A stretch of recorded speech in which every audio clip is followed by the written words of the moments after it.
When the image disappears, that's what we do. Welcome to the Blood Doctor Show.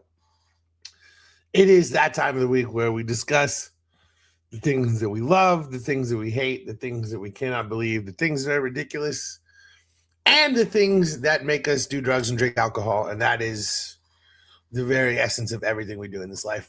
And speaking of things that make you do drugs and alcohol, how about the president of the United States saying that he wants to end an entire civilization? Huh? Pretty exciting. Normally the kind of things that you hear villains say in Marvel movies, but no. Our president actually posted this, and I could say that he tweeted it, but he didn't tweet it because he posted it on his own social media platform. Because in a world where you are so narcissistic that you discuss murdering millions of people as if it is, again, a Marvel movie as a joke, you don't post it on Twitter, you post it on your own bullshit social media platform that still to this day, 10 years later, nobody aside from yourself uses.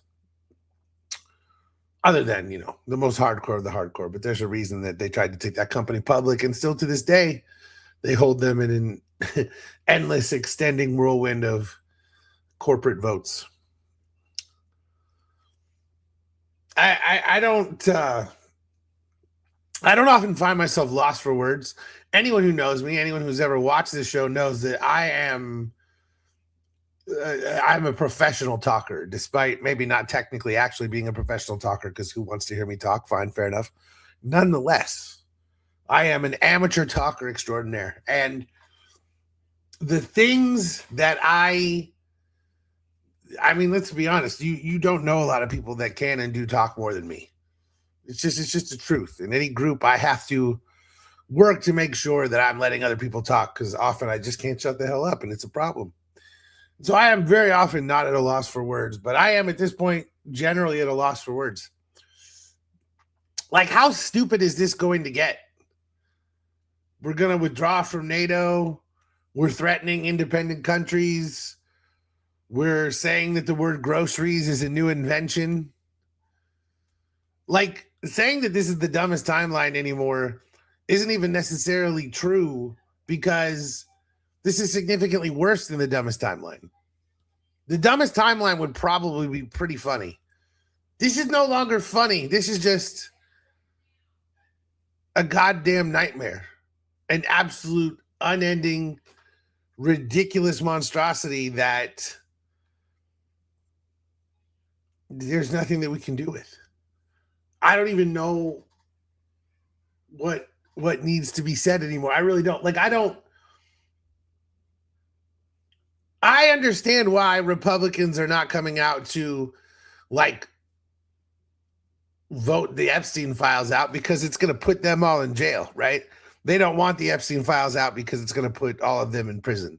I understand why they're not doing that. What I don't understand, you're just going to let this guy destroy the world and kill all of your family and friends and send all of your kids to their death. This is they're not even doing self-preservation. That's the thing that fucking kills me, is Republicans are not even doing self-preservation at this point. It's just whatever Trump wants. It's not even about something that's going to make their political lives better. It's not about something that's making them money. It's not about something that's making their future better. It's not about it's just about what Donald Trump wants. Consider that for a moment.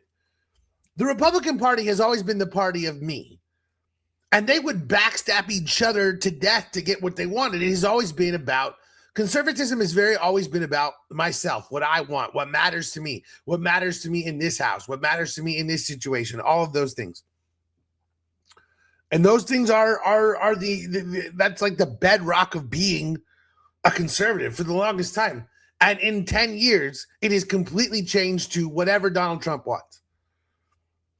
So, they're not even self-serving anymore. Again, I understand why they're not voting to release the Epstein files. Of course they don't want to do that. A bunch of them are going to go to jail. But in this case, this is not self-serving. This is just what Donald wants. And again, Donald also doesn't want the Epstein files released because he, again, will be complicit. And maybe in some case, that would be almost even crazier that some of them are not in the files, but don't want it released because he is.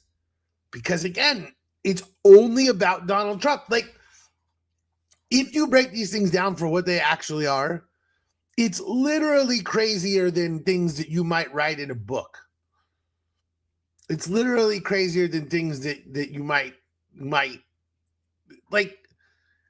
Conan O'Brien said this in an interview that making comedy about Trump is basically useless at this point because you can't actually make a joke that is crazier than what he does on a regular basis. What we are doing it's just fucked. It's not good for anyone in the world. It's not even good for him. It defies logic. And that's what happens when you let a person who is undergoing dementia be president. And the Republicans just stand by and clap. I mean, I don't even know what to say. I will say that I hear my son right now crying and upset because he did not get to do the introduction on this show. And I am very sorry to my son that he did not get to do the introduction on this show. Sometimes things don't go your way, but your dad hears you, son, and your dad is shouting you out. You're the best intro on this show. And on top of the best intro on the show, there is the second best intro on the show. And he's been bumped. Sorry, B. You've been moved down the list because of my son, but that's how it goes. That's how it goes in this world. I can see the rage, and he's going to come bring it to us and tell us why it's wrong. Let's go to the sports portion of the Blood Doctor Show. Finally, the B has come back to the Blood Doctor Show to correct the statement that he just made. I'm still number one on this show. Don't ever get it twisted. What's up, everybody? Glad to be back. Appreciate you guys who always tune in to watch. And we call you Uncle B, and you're still coming at my son like that, man. You know what? Respect, respect. You know, you got to teach him. Nothing in this world is given. Nothing in this world is given. You got to take it. Sir. You got to take Damn it. right. That's what I'm telling you, Christopher. Next time you want to do the intro on this show, you come in here and sit in this chair and make it happen, son. And you don't let anyone stand in your way. He's about to run through my door, Kool-Aid Man style. What's up, man? How you been? It's been a crazy couple of weeks in the world. Are you living indeed. still? Are you surviving? I'm living. I guess, you know, this is real living tissue right here. Hey, what's gas to it? Is it like $8,000 up there at this point? What man. we got going on?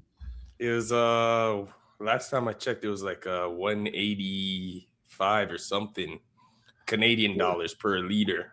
Per liter. Yeah. Again, that's per liter, not per gallon.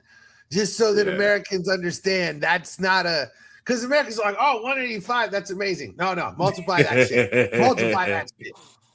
Listen, I remember being up there and being like, oh, okay, so this is why Canadians don't drive. Okay. Around the world, it's only here that you pay these rock bottom gas prices. Everyone else around the world understands driving is bad for you, but you know, what are you going to do? Hey, man. We're Americans. We don't follow any logic. And we learn that, you know, every single fucking day. It's, you know, you go through like I used to wake up every morning and, you know, I'm having my coffee or whatever. And I'm like, just go to Google News. And then eventually I would just be like, why am I doing this? Like, what am I benefiting from reading the news every day? This is the worst thing in the world. Like reading the news makes everything worse. And so I very rarely do it anymore. And that's why I'm not informed. And that's why this podcast continues to get better, because over time I'm less and less informed. And that's what we need. Oh man, I gotta get the Power Bat out later on. I forgot I threw the Power Bat. We're gonna need the Power Bat for the Power Bat segment. But hey, we'll get there. Oh boy, indeed. Hey, let's just talk about it. Let's dive in. We'll start with basketball today because my football topics today are more fun than they are actual football. But hey, we talked about it a couple weeks ago. The season's over now, pretty much. A couple of little things left to be tied up. Who is the 8th seed? Who's the 9th in the West in terms of play and all that good stuff? But we know who are the top seeds. Generally, everything pretty much locked in. New York beats the Celtics tonight. Pretty much guarantees the Celtics will be the 2 seed. Knicks will be the 3 seed based on how it's all going to shake out pretty much. So all of those things being said, everything that we've seen, Cade is back. Tatum is getting a little bit better each and every day. The Lakers continue to fall apart health-wise. The Suns are held together with duct tape and string. The Thunder are also held together with duct tape and string, but it doesn't seem to matter. They still win every single game. I don't know. This is one of the more wide open years we've seen, and I know we've been saying that in recent years, but I do think that parity in the NBA continues to be really good. And until Wembanyama reads Super Saiyan status, where he's just, scoring 40 a game and there's nothing anyone can do, it's probably going to continue to be that way. That being said, all of the things that we've seen the last couple of weeks, where do you come down? Are you still, has anything changed? You're still in the same place? I'm just curious, because I have a few thoughts that I don't think I had before based on the way that this season ended. I'm just curious where you're at.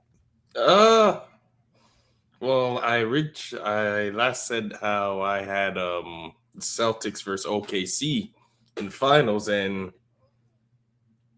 even though the Knicks beat the Celtics tonight, I still think that will be an interesting series, but I think I'm gonna have to go with Celtics just because they've been there before, and it's looking like Tatum's finally starting to get his flow with being back from the Achilles. Jaylen Brown, I feel like Jaylen Brown's still the quote-unquote de facto number 1 option. And it'll be interesting to see.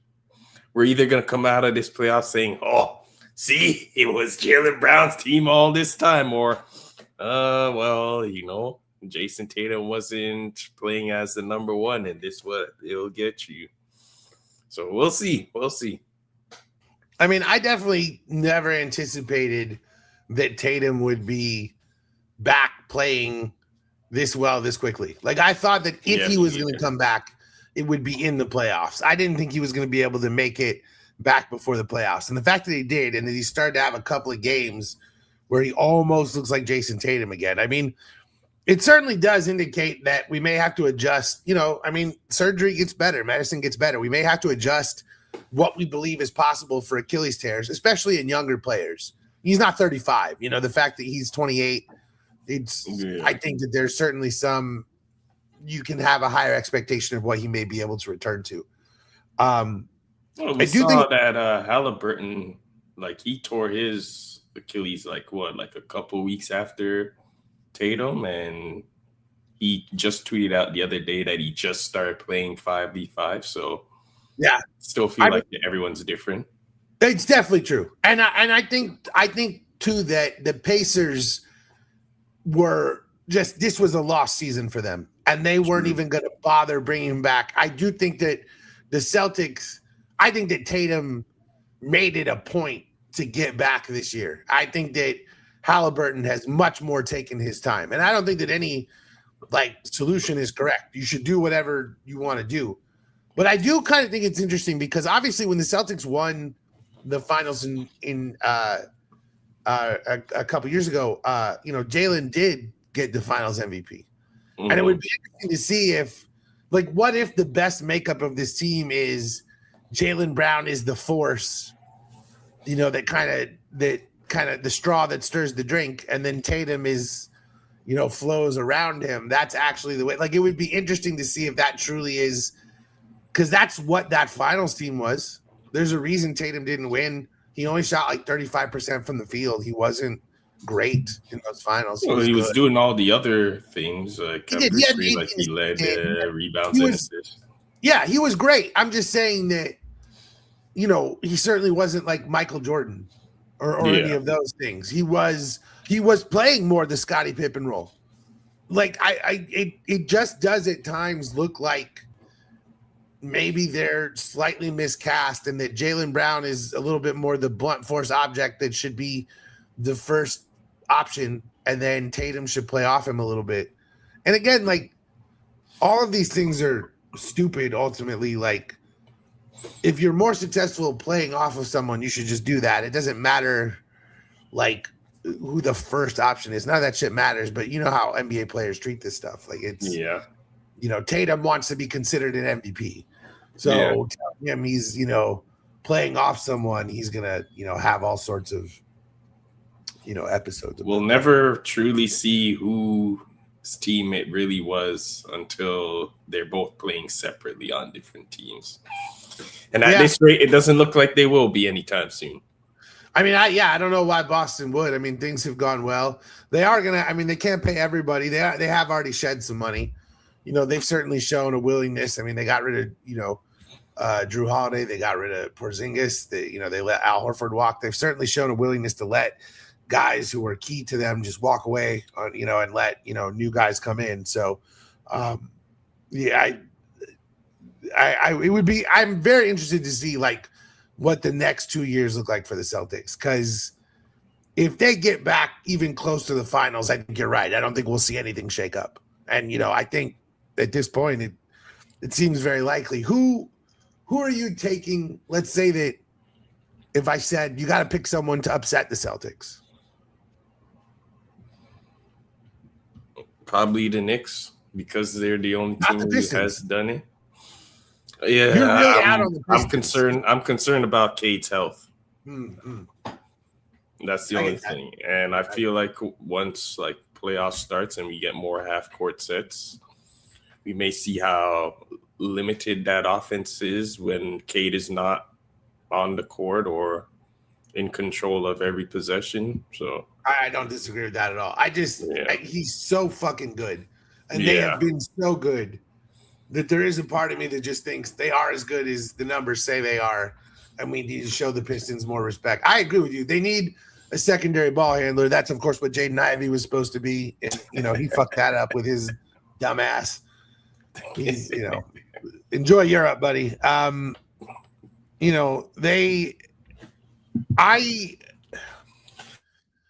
guess I just think the one thing that keeps bringing me back to the Pistons is that Cade can be, and probably is, if he's healthy, the best player on the court in any series in the East. Yeah. And that certainly does mean something. Like having the best player, especially in the NBA, we've seen LeBron carry so many Cavs teams that didn't belong, to the finals or close to it because of how good he was. And Cade, some of the games he puts up look like old school LeBron games where he has 44 and 10 and 12 and, he just takes every shot. And, there's certainly something to be said for that. Okay, let me put it another way. So you said the Knicks. What about your Cavs versus the Pistons overtaking the Celtics? Which one? I'll pick the Pistons to do it over the Cavs. Wow.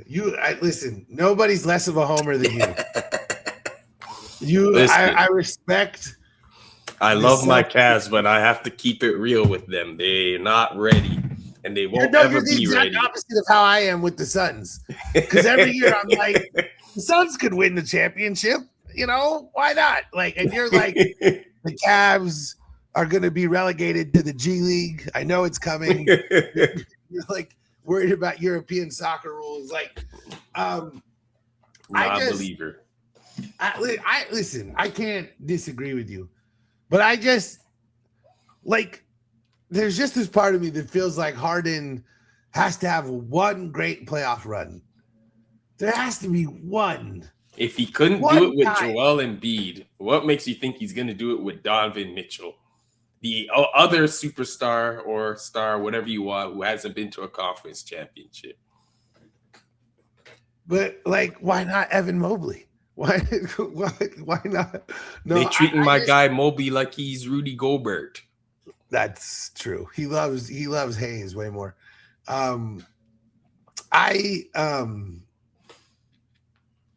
Not Hayes, Allen. I'm confusing my dunk for centers. I'm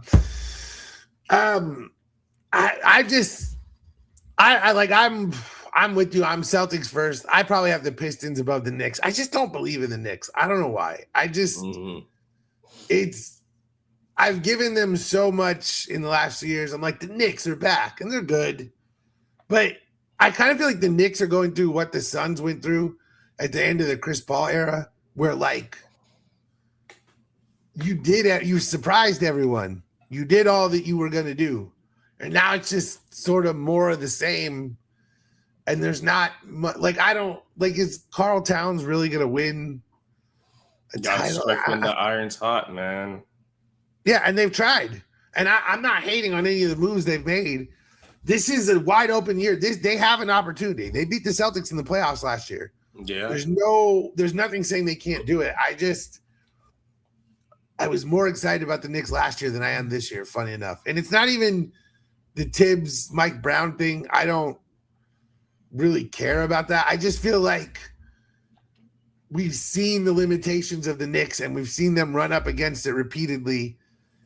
And I feel like they had the shot at the Giannis thing and didn't really engage. And I think they really should have done that. I really believe that they should have done the Giannis thing in whatever way that you can put Jalen Brunson and Giannis and then 2 to 3 more of their role players on the same team. I would have done that.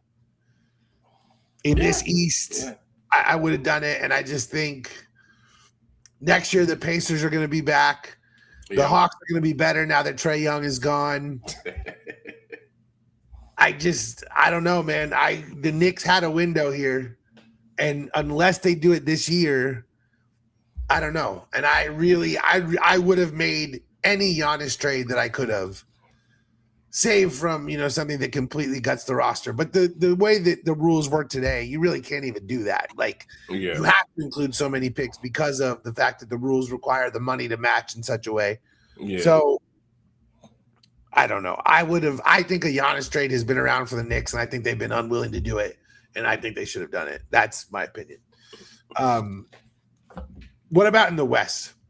Thunder, as you said before, OKC versus Celtics.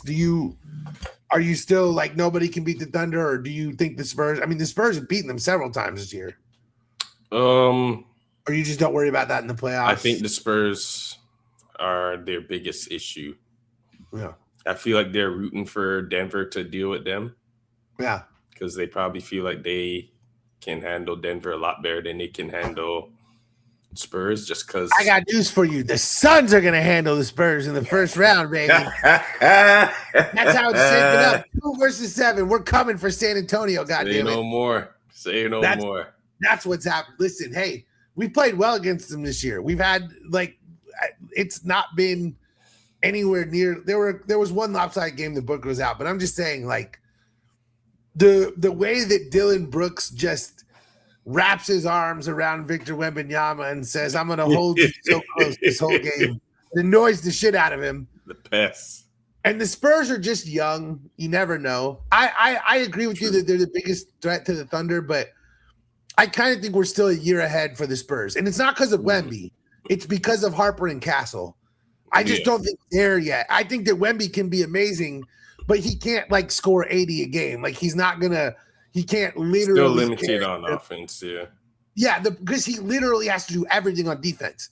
If he didn't have to carry the entire load on defense, it might be a lot more plausible. But because they have very few other great defenders, he has to do so much. Their guards are good for young defenders. They get in, they have high energy, all those things. But you can also rotate them out of position and all these things because they're young. And I do think that the Thunder, assuming they're healthy, of course. Yeah. With the championship pedigree, they've seen everything. I would still take the Thunder. But man, I mean, with J-Dub is not 100%, there've been a lot of injuries to the Thunder this year. And so it is tough to say, what are they going to be able to, hold up? How will they be able to hold up all of those things? I'm out on the Rockets being a threat to the Thunder at all. Yeah. I watched them in person the other night. We went to that Suns-Rockets game. The Rockets beat the Suns, unfortunately. Suns played horrible in the second half. What are you going to do? But the thing is that what the Rockets were doing is not going to work against the Thunder. It's not going to work against the Spurs. It's not going to work against the Nuggets. Like, it worked against us because we're a small team that's still undisciplined and working on coming together, but isn't there yet. That stuff's not going to work against the Thunder or the Nuggets.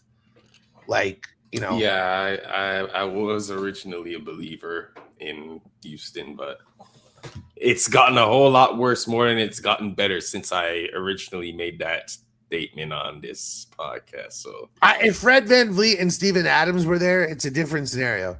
yeah, But I really believe that those two not being there has just tanked their chances of doing anything relating to a championship. And Amen Thompson is awesome. He dunked 87 times on the Suns the other night. It was ridiculous. We couldn't keep him anywhere from the basket, but to nature. Still not a point guard in the true sense of the point guard. Yeah. You know, dribbling off his shoe when he's trying to set up plays. Like, he's still throwing the ball out of bounds. Like, he's a good player. He's just not there yet. And Reed Shepherd, you know, the Suns just went through Reed Shepherd 20 times. So and he scored a bunch too, but without Steven Adams, the defense and offensive rebounding suffers, and without Fred VanVleet, they have no offensive structure. And without those two things, it's really hard to win a championship just being good at perimeter defense and having some good ISO players. Like, it's not enough. So I'd have to agree. Do you have a decision on this point at Rookie of the Year? Cooper Flag and Knippel. Because honestly, it's way closer than I thought it would be. Like, you know, I didn't think anyone was going to come close to Cooper Flag, and he might lose. I don't know. It's the real MVP is Cooper Flag. Will he win it? Completely different question, because I feel like it's the whole, Con Knippel has been making an impact on a team that's winning. But if we compare both teams, like, the Charlotte Hornets are in a much better situation than the Dallas Mavericks are. And it's like, you still got LaMelo, you still got Brandon Miller, who are taking up a whole lot of, like, the defensive attention, whereas Cooper Flag, like, he's the de facto guy on that team, and he's still pretty sure he's averaging more points than Con Knippel is. And he just scored 50 as a fucking teenager. That too. The way he's doing it, which hasn't been done since Brandon Jennings, by the way. Which crazy. How random is that shit? Crazy.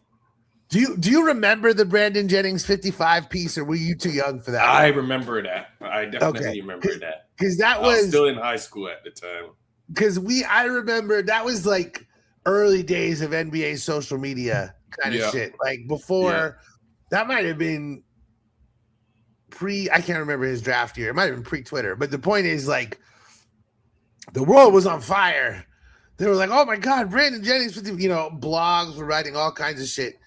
And so, you know, and people forgot about it because obviously, you know, Brandon Jennings wasn't, you know, he was okay. But dude, Brandon Jennings made a lot more money in his career off that game alone. If he didn't get that 55 points, like a bunch more contracts he signed just because people know, hey, he did this one time. But Cooper Flag has scored 49 recently and just scored 51. Like, this dude is like, he's like probably the best rookie since LeBron. He's having a season that's basically as good as LeBron. Like I know he's not, like you said, he's not impacting winning, but the Mavericks suck. Like I have to agree with you. Like, Con Knippel has probably been a technically more valuable rookie from the perspective of he is contributing to winning on a winning team, and his 3-point shooting, he's shooting better than Steph Curry. Like as a rookie. Like, and it's not even close. Curry was nowhere near what this dude is. And all of those things are incredibly valuable. Cooper Flag can do everything. Like, if he ever develops anything close to a reliable 3-point shot, he's going to be unstoppable. And he already is a nightmare defender.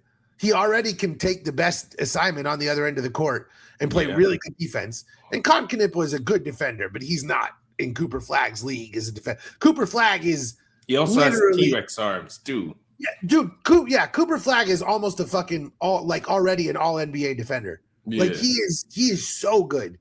Mm-hmm. So I agree. And he with you. doesn't have T-Rex arms. Yeah. Put Knipple on the Raptors. I agree with you. Like I agree, but I would not be shocked. But the funny thing is, we had something very similar to this a few years ago. Because remember, Holmgren was putting up amazing numbers on a winner, and Wemby was losing, and Wemby ended up winning anyway because he was like one of the best prospects we've ever seen. So I feel like think that at was the a end- popular vote as well. I think because everyone was bought in on the Wemby hype, I feel like that also played a factor. But don't you think the Flag hype was pretty similar? I know it wasn't quite the same, but I mean the Flag hype was pretty big. Like, True. I mean, he was, this dude is.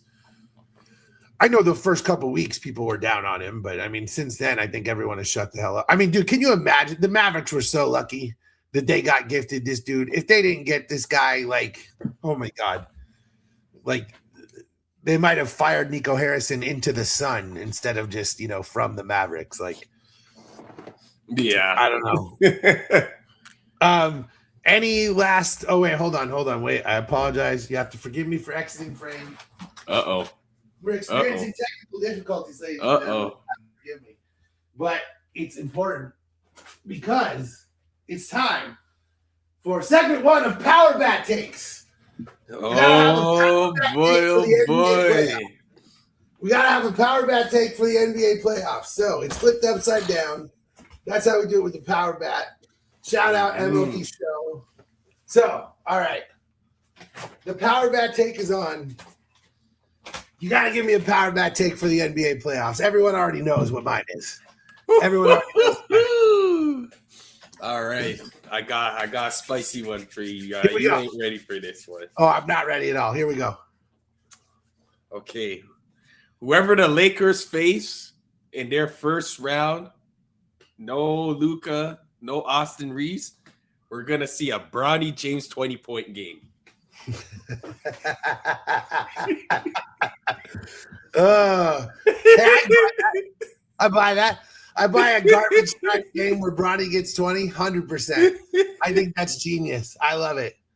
I would love to see a game where the Lakers are down 40 and LeBron and Bronny are just throwing alley-oops to each other and missing a bunch of them, of course, because, it's Bronny. But, I just would love to see – that would be truly amazing. Mine is, of course, the Suns are going to upset the Spurs. I like it. That's mine. That's my – I believe the Suns are going to send Kaman Malawach and Dylan Brooks and Jordan Goodwin and everyone they can at Victor Wembanyama. I would just be like, dude, take all the pop culture shit that you know about him and just go do Dennis Rodman stuff.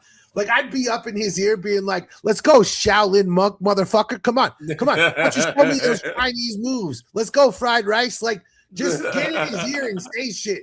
Your security smack Britney Spears. I'm going to smack your mom just like that, Victor. Let's go. I would be in this dude's ear talking because you're never going to physically, there's nothing you can do. So you might as well try to fuck with his head. That's what Rodman would do. You might as well. The thing to do with him is beat this dude up and foul him repeatedly and say crazy shit to him that might throw him off. Whoever he's dating, find out every single guy that woman ever dated and just talk about those dudes the entire game. That's the kind of Kevin Garnett shit. Didn't Kevin Garnett tell Melo that Lala tasted like Honey Nut Cheerios or something that? He did. That, and that made Melo go insane, dude. Melo lost his shit. That was, I miss that version of the NBA because the AAU has ruined that because these dudes are all best friends. And I miss the legitimate hatred. Not hatred, but you know what I'm saying? There was real trash talk. And I do think, I do want to say, I do think Wemby has that. I think that what Wemby is good for in this league, he tried a little bit at the All-Star game. He gave effort. I do think that the thing about Wemby that's really good is that his arrogance like Michael Jordan was arrogant as fuck. And it was good for the league. And I think that Victor Wembanyama kind of has the same thing. Kobe was arrogant. It was good for the league. I think that LeBron you see it whenever he faces Chet as well. You can tell he takes that matchup Chet very personally. Yeah, he does. And the thing is that LeBron, LeBron is an amazing human. He does all these incredible things.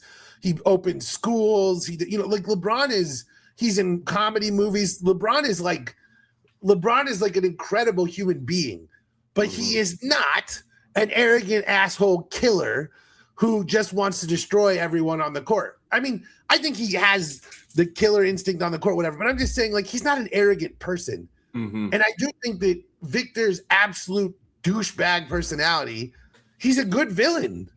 He's a good villain. Yeah. And I think that's good for the league. And so I think that, Victor, the way he talks is, you got to give it back to him. Get in the motherfucker's face and say crazy shit. And that's why I love that we have Dillon Brooks, because I also know that Dillon Brooks is going to get his ass suspended and miss at least one game. But I also know that there's like a 36% chance that he's going to get Victor Wembanyama to swing on him and get Victor suspended for 2 games. And that's Dillon Brooks in a nutshell, dude. Like, I might go out for 1 game, but I'm getting you for 2. That's Dillon. You know what I'm saying? Like, that's my man. Like it. Dude, I love that guy so much. And the way he loves Phoenix, oh, man, I'm so happy. Like, we may not win a championship, but Suns basketball is going to be entertaining for the next 5 to 6 years. And given what we just went through, I will take that. I will take an entertaining, frustrating team that nobody wants to deal with. I will take that shit. I really, honest to God, will. And like I said, I do. Listen, here's the thing, man. I'm just going to give you my little delusional take for a moment, okay? Here's the thing. We can beat the Spurs. I'm not saying that we will, but the Spurs are incredibly young. And the Suns are older. And Devin Booker has gone to an NBA Finals. So we do have legitimate veteran leadership on this team. Dillon Brooks has won, has dominated a World Cup with FIBA. Like, we have legitimate veteran leadership that has done a lot. Wemby did go to a gold medal game, but he lost to Booker. The Suns can. I'm not saying they will, but I'm saying that, like, would that be more shocking than the We Believe Warriors beating the Mavericks? I don't think so. I think it would be a very similar thing. If that happened, the Suns would then theoretically play the Lakers in the next round. Say the Lakers get through. Now, the Lakers may be too injured. But if the Lakers did get through, the Suns kind of dominated the Lakers this year. Matchup-wise, the Suns are a horrible fucking matchup for the Lakers. Because as good as Luka is, and he is unstoppable lately, save for his injuries, the Lakers have no defense, and they have no outside shooting. And the way that Luka used to kill the Suns, when he would just whip that ball to all the other shooters, the Lakers don't have anything like that. There is a non-zero, there's like a 1% chance that the Suns could make the Western Conference Finals. I'm not saying it's going to happen, but I'm just saying that when I actually sit here and break down the way that the playoffs have broken out, it is not impossible. And the thing is that if the Wolves end up in the 6th seed and beat the Lakers, it's a real shot. Well, the Suns have dominated the Wolves this year. Now, the Wolves have dominated us in the playoffs before, but for once, like, I'm just saying that my delusional take is that the Suns have a legitimate 1% chance to make the Western Conference Finals. It's 1%, but it's a real 1% is the point that I'm making. That's all I'm saying. And listen, coming into this season, I'd fucking take that shit. Are you kidding me? We were projected to win like 32 games. The fact that this team has made it as far as they have, I'll fucking take that shit. This has been a fun season. Dude, you should have seen my son the other night at his first game, losing his fucking mind, screaming, trying desperately to get on the dance cam. We had no seats, of course, because I wasn't sure he was going to like it. He loved it so much. So now the next game I take him to, I got to get like good seats because he's like begging for a t-shirt, all these things. He like, dude, he's screaming deep. I never thought he would take to it. He loved it. So I was like, it was the most proud moment. And not only that, but he gets a picture with 2 of the Suns cheerleaders, like the Suns dancers. He goes over, and my nephew, who's 15, leans over to me and goes, how much of a proud dad moment is this for you? I said to him, I'm like, doesn't get much better than that, son. NBA playoffs are going to be exciting. Now, let's do something that we don't do on this show ever. And we're going to do it anyway because it's fucking hilarious. Did you see one Mr. Mike Vrabel holding hands with one Mrs. Diana Rossini? Now, that is New England Patriots head coach Mike Vrabel and NFL reporter Diana Rossini, both of whom, just in case anyone was curious, are married. And these two people holding hands. Now, here's the fun part for me. They're like, oh, it's nonsense and whatever. It's not a real thing. And now, here's the thing. It was in Sedona. Anyone who knows Sedona, Arizona, which is down the road from where I'm at. Anyone who knows that window, who knows that area, knows that you go there basically to get spiritual or get laid. That's it. These look like two people who are not trying to fuck right now. They're holding fucking hands. Like, what are we doing here? Like, what this is, and listen, if the idea was it's part of some, I don't know what it could be. What are we doing here? Why are these two fucking holding hands in a place that they know they might theoretically be seen? What dumbasses. This is. Yeah. Not I know we the don't type talk of about attention this you want on yourself. Hilarious, man. Yeah, we just lost the Super Bowl and we see this coming now. Come on, we need. That's better. what I'm saying.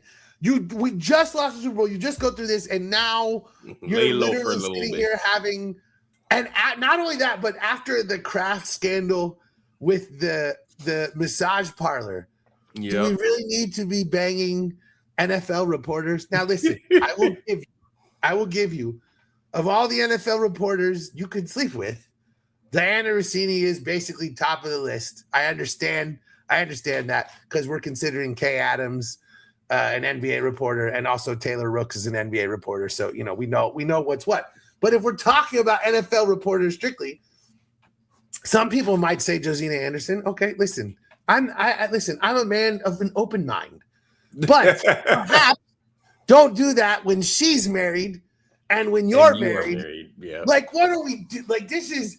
And the thing is that, they're both obviously dismissed this whole thing and whatever. But if there's any truth to this shit, if anything close to this is true, like the Boston just went through this with the Ime Udoka thing. Yeah. He's going to lose his fucking job if this is real.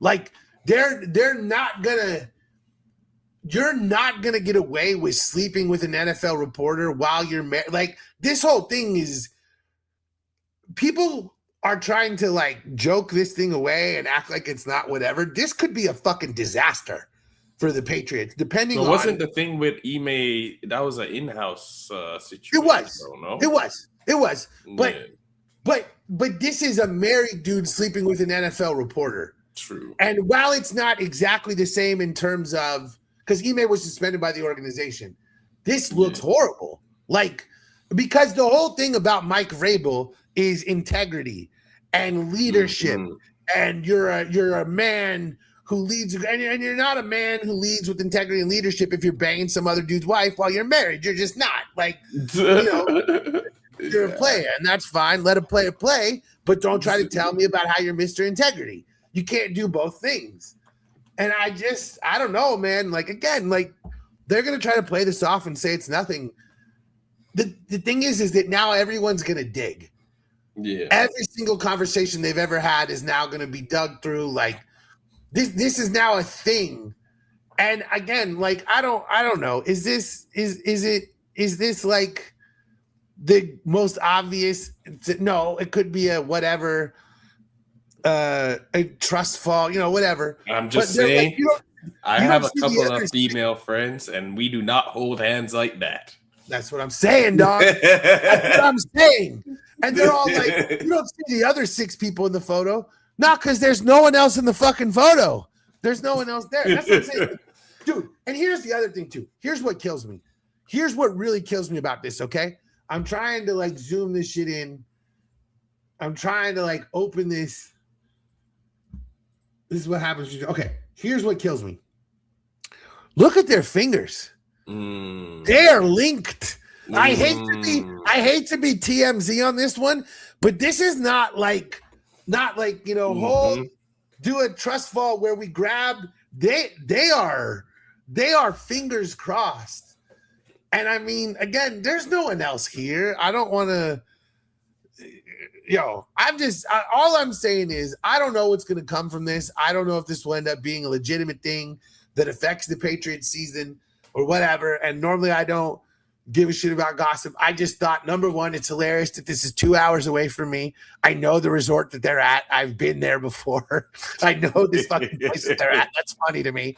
But the fact that on top, like, you just can't, you when you are in public in this day and age, you must assume that every single thing you are doing is being photographed, especially when you are a person who is famous. You cannot assume that there's not someone watching every single thing that you do. And I agree. Like, all the other, a lot of things, like the Brett Favre thing was with the Jets intern or a cheerleader. And typically it's much more of a fallout with someone in-house. But if this dude had an affair with someone who covers his team when they're both married, like, it just looks horrible. And I would be very interested to see what the fallout is, if any. And maybe it's ultimately fucking nothing, dude. Like, Tom Brady was in the tabloids all the goddamn time during his entire career, and it never ended up mattering. But that's also because they would just make shit up. This is literally a fucking photo of these two. Like, what are you supposed to do with this, man? Yeah, it's not looking good at all. Not looking good. No, it's not. And especially because, like, she just had a kid and stuff too. It's like, dude. Really? And she's gone on and on in the past about how much she loves Mike Vrabel too. So it's, the heart wants what the heart wants. The heart wants what the heart wants. Let's talk about this one first. Another stupid thing. I wouldn't think anything of it. I would think nothing of it. I would think it means nothing. Myles Garrett skips voluntary workouts with the Browns. They're voluntary. Yeah. They're not. It's not a big deal. Dude, skip these things all the time. However, he had $1 million bonus tied to these voluntary OTAs with a brand new head coach. And we know how much these dudes care about their money. Do not tell me that these guys don't care about incentives, because we have seen guys work their ass off in a game to get a $500,000 incentive check. So don't tell me they don't care about money. This guy cares about money. And so for him to skip $1 million bonus for voluntary workouts, dude, he wouldn't have even had to work out. All he would have had to have done is show up, and they would have paid him those. If he showed up and said, my leg, I'm not feeling it today, but I just wanted to be here to be a leader coach, they would have paid him that money. And he skipped doing that. And that's what makes me wonder. Like, normally I would not even think twice about a veteran skipping OTAs voluntary. I would think nothing about it. But the fact that there's $1 million tied to it, when this is a dude who we know cares about money historically, like, he wouldn't stay with the Browns for $39 million, but he stayed for $40. So we know that $1 million matters to him. I find that very, very intriguing. So let me ask you this question straight up. Week 1, is Myles Garrett playing for the Browns? I think there's a good chance he isn't. Yeah. Yeah. I think it's I would never think anything about mini camp or voluntary or any of that shit. But with a dude of this magnitude turning down a paycheck of that size, when we know there's a new head coach that not everyone on the team is necessarily thrilled about, like, dude, the Todd Monken hire has not been met with like rave reviews from inside or outside the organization. I don't have a feeling about it one way or another, but he's never been a head coach, so I don't think we can necessarily judge him.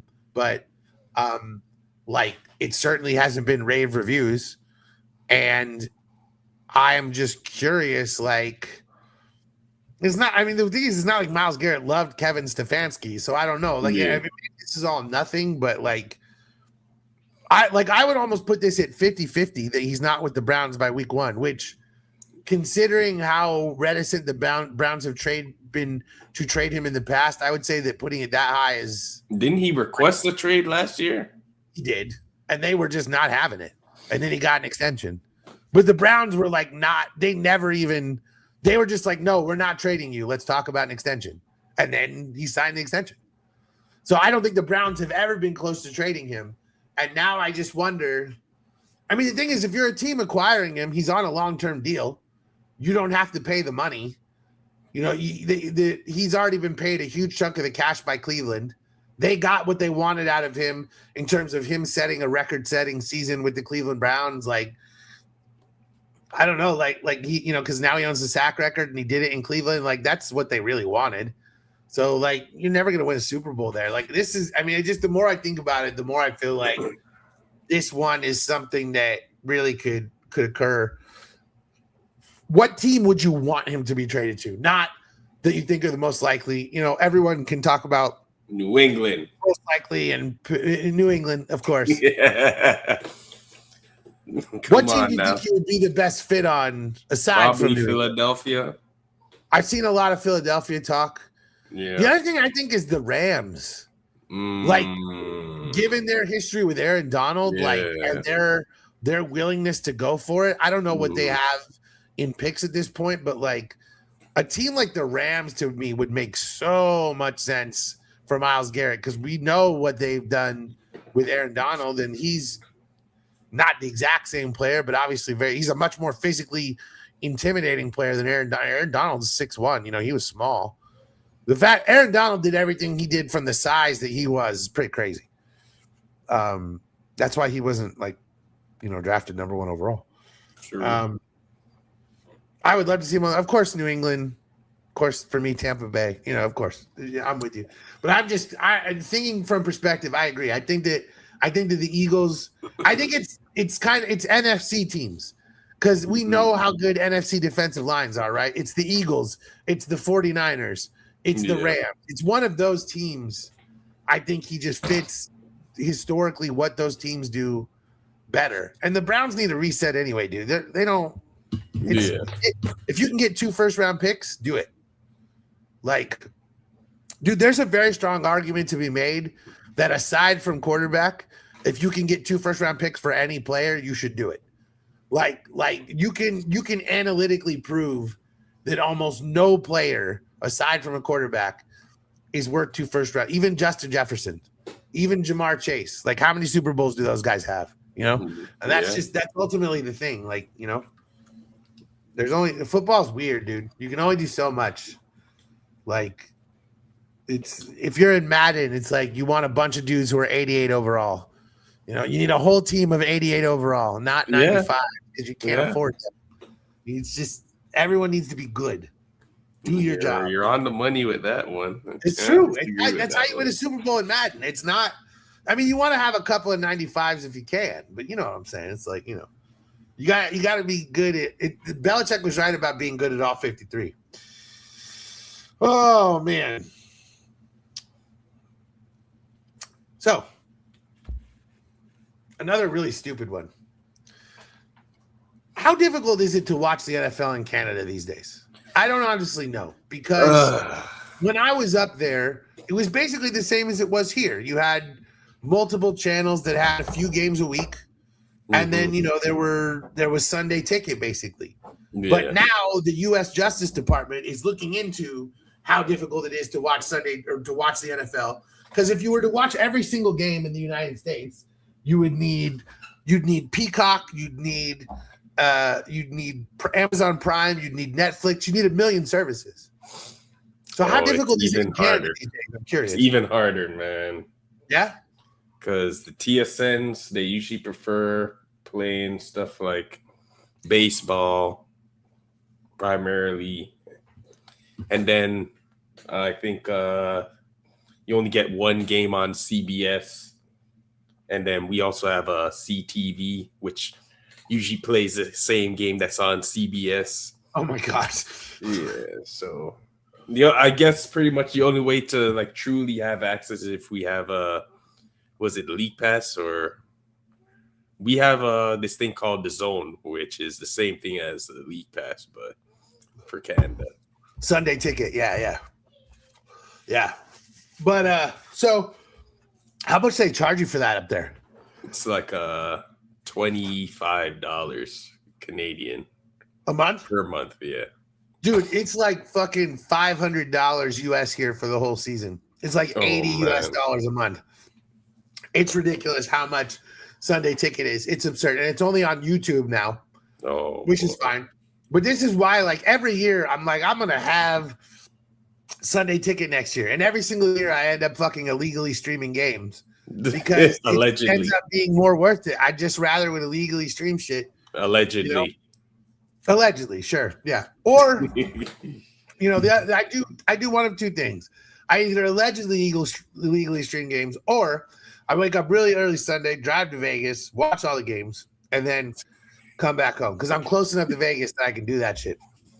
So, Fair. man, I should do an episode where I just tell stories. Because my God, I have stories. I should do the Blunt Doctor Story Hour should be what I do. Because I have so many of all the times. Like another episode on the network. It's true, man. It's like the Klay Thompson game. You remember the game 6 of the Thunder Warriors when the Thunder had a chance to close it out in Oklahoma City, and Klay Thompson hits 5 threes in the fourth quarter. Went Man, crazy. So that day, that morning, the Warriors were plus 153, which means the Thunder were favored to win. And in that era, you never, ever saw the Warriors not favored to win. It did not matter what the scenario was. The Warriors were favored to win every single game. This is the 73 win Warriors. They didn't lose shit. And so, they're favored to win every single goddamn thing that occurs. And so that day they're plus 153, which means not only are you getting even money, you're getting 1.5. So I convinced Keith, my, best friend and roommate, shout out, who I forgot to tell that we were filming this episode tonight. Otherwise, he surely would have commented. But anyway, I convinced him to drive to Vegas for that game because I was like, listen, the Warriors, they're always favored. You never get Warriors plus 153. They're not going to lose. Steph's not going to let this happen. I promise. We're going to win. We drove to Vegas. We both bet all of our rep money. And then, with 6 minutes left in the fourth quarter, the Thunder are winning by 10. So I'm looking at my roommate. I'm like, oh, he's going to kill me. And he's going to be right to kill me. And I'm starting to freak out because I convinced him to drive here and bet all of his money on this thing. Oh, no. And then Klay Thompson just starts making fucking threes. And the funniest thing is, dude, there's this guy in the sports book the whole game who's going, they can't handle you, Russ. They can't handle you, Russ. Just screaming at Russell Westbrook the whole game. And that whole got real quiet. Game, yeah. And that whole final 7 minutes, he's silent and raged. And then the Warriors fans come into the sports book. And I swear to God, I thought that there was going to be a war because just the level of rage, there were fist fights. So it was quite a day. I'm telling you, I've got stories, man. Vegas rules. I don't know what else to tell you. We got to go one day. We got to go to Vegas because Casino Rama is not going to cut it. I got to be honest with you. I've been there. Oh man. I gotta slide the Ontario references so everyone remembers that. We on that Fallsview casino wave now. Everyone, if they want to go to casino, it's Fallsview. Fair enough. All right, it's time. It's time. Oh boy! It is time for the Power Bat takes. I need to come up with music for this. This is I'm gonna animate. I'm going to animate a whole thing. This Power Bat is the greatest thing that's ever entered my life in history. I needed a gimmick for this show, and now I have one. So the Power Bat take, you got to give me either an NFL, give me any sports take is fine. I don't care. It doesn't. We're talking about NFL, but if you have another NBA take, I'll listen to it because I'm too lit up to be choosing. Because I've got one. All right. I've got one for you. Pull one out. I've got a really good NBA one for you. Patriots run it back, win the division, and they sweep the Bills this season. Ooh, I like that one. I think Josh Allen's going to be a little too focused on his kid, you know? Yes, there it Haley is. Steinfeld's going to be like yelling at him all the time. Like, I thought this was going to be fun. You know, she's going to be screaming and all these Michael things. B would know what to do. Yeah, I mean, all he needs to do is hear that one time, and then he's gonna be losing his goddamn mind. I'll tell you what. This concerns next season. Oh boy. The Magic trade Paolo Banchero and Jalen Johnson makes All NBA next season. He might make it this season the way with the eligibility way the is. 65 game rules go. Yep. I'll tell you what, though, I'm saying it. I've been saying it for a while. I would take Jalen Johnson over Paolo Banchero, and I think the Paolo Banchero thing, man. I'm not saying he's a bust, but I don't think he's a franchise player. I mean, it's starting to look bad, dude. He's good, but he's not that good. Like, the list of dudes that I would trade Paolo for dwindles every day. And I've been on this Jalen Johnson thing for a while, and I would take that dude. Man, I would take – if I was starting a team for the next 10 years, obviously everyone would choose Victor Wembanyama. But after that, it gets real diverse. And I'm not going to lie to you. Jalen Johnson might be number 2 on that list for me, dude. There are very few dudes in this league who can do 20, 10, and 10. And that motherfucker can do it. You might have to say Cooper Flag. I can hear that, you know. But, man, I think that Jalen Johnson is the most underrated player in the league. And I think that Paolo Banchero is the most overrated player in the league. And that comes from a dude who did a rap song about – I shouted out Paolo in one of my songs, dude. So I'm not even a hater. I respected this dude, and he has made me look bad. Don't worry. Listen, Paolo. He's been better since the All-Star break. He committed himself to his game more, but we got to see it in the playoffs. You got to win a couple of rounds. If the Magic make the conference finals, I take this back. But I think they're going to flame out, and Paolo Banchero plays somewhere else next year. That's what I think. When he follows the Shaq and Dwight pipeline to LA, we're going to see a different side out of him. Ooh, man, that could be interesting, dude. I think the Lakers need to trade Austin Reeves. I don't think Austin Reeves and Luka are a good pairing long term. And I think that Austin Reeves right now, he needs his own team, you think? He needs his own team. And the thing is, dude, going into this summer, like, all you got to do is tell him, look, choose where you want to go, and we're going to sign and trade you to that team so we can get some assets back. Or if the Lakers want to sign him to a massive contract and then trade him through halfway through next year. But I just, like, long-term, dude, like, listen, don't get me wrong. I would prefer that they keep Luka Doncic and keep Austin Reeves, because they're never going to win anything when their plan to win a championship is to have 2 out-of-shape white dudes lead the offense. So don't get me wrong. From a Laker hater perspective, 100% hope they max out Austin Reeves. From a basketball purist perspective, I don't actually think it makes sense. And I think that the Lakers need to let LeBron walk and then either sign Austin Reeves with the intent to trade him later, or work out a sign and trade for him to a team that's capped out where they can get something. And I'll tell you what, Austin Reeves to the Magic for Paolo Banchero, to put Austin Reeves with Franz Wagner and put Paolo Banchero with Luka Doncic, you're talking about something there. You're talking about something there. You're speaking a lot of people's languages on that one. I like that. I mean, I hate it. I don't want Paolo Banchero to the Lakers, but I like it. If I was a Lakers fan, that would be very interesting to me, because I just don't think put it out there for the people Luka to see. and Austin Reeves can survive together. Mm-hmm. They're the same dude. You can't have your 2 best players not be good defenders. Well, yeah, and Austin Reeves is just budget Luka Doncic, dude. He's great value Luka Doncic. That's all he is, man. Like, he's Arkansas Luka Doncic. That's all that shit is. Everybody knows Arkansas is worse than Europe. That's all that is. So, like, I don't know, man. Like, I don't. But again, I hope they max him out. I'm very interested. Do you think LeBron's going to come back for one more year at this point? I wouldn't have said it earlier in the season, but the way he's been playing lately, he's had a few of these games where he's launching dunks. I kind of feel like he's got 1 year left. He might be on that vet minimum. I thought he would want to come back and play with Bryce, but Bryce sat this whole year at U of A, and that's my school. Shout out. Oh, sad. Dude, you know what? Well, at least you lost to the champs, so there's no real. You know what, shame though, in dude? that. I didn't even watch Michigan and UConn. Like, as much as I love Michigan, as much as I love Michigan, my nephew passed away a couple years ago, and like he went to U of A. My whole family, Arizona's everything, and I was just like, dude, even if because I love Michigan as a school. If I had watched that game, I would have internally, I just would have started rooting for Michigan because I can't help it.